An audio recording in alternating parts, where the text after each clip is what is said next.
మీకు వాడపల్లి అన్న ఒక ఊరు నుంచి మీకు ఇస్తున్నానండి. వాడపల్లి వెంకటేశ్వర స్వామి గారి గురించి మీకు బాగా తెలిసే ఉంటుంది. రాజమండ్రి ఊరు నుంచి 25 కిలోమీటర్ల దూరంలో ఉంది. మీకు అన్ని ఆటోలు గిటోలు అన్ని దొరుకుతాయి. ఇక్కడ ప్రత్యేకత ఏమిటి అంటే ఈ దేవుడి తాలూకా ఈ వెంకటేశ్వర స్వామి దర్శనం చేసుకుని 7 మాటలు ప్రదక్షిణం చేసి 7 వారాలు వచ్చారు అంటే మీరు ఏ కోరిక అనుకుంటున్నారో అది 100% నెరవేరుతుంది. దీంట్లో సంశయం అన్నది లేదు. చాలా పవర్ఫుల్ అండి. జనాలు శనివారం నాడు ఇక్కడ కొన్ని లక్షల మంది ఉంటారన్నమాట. అలాంటి ఒక నేపథ్యంలో ఇవాళ శనివారం నాడు ఆ వెంకటేశ్వర స్వామి గారి దర్శనం చేసుకున్నాను. ఇంకో విషయం, ఇక్కడ అన్నదానం జరుగుతుందండి.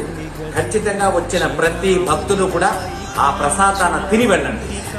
ఆహాహా, ఏం టేస్ట్ అండి! ఆ వేడిగా వాళ్ళు పెడుతున్న ఆ కూర, ఆ పప్పు, ఆ ఊరగాయ, ఆ సాంబారు, పెరుగు అయితే గడ్డ పెరుగండి.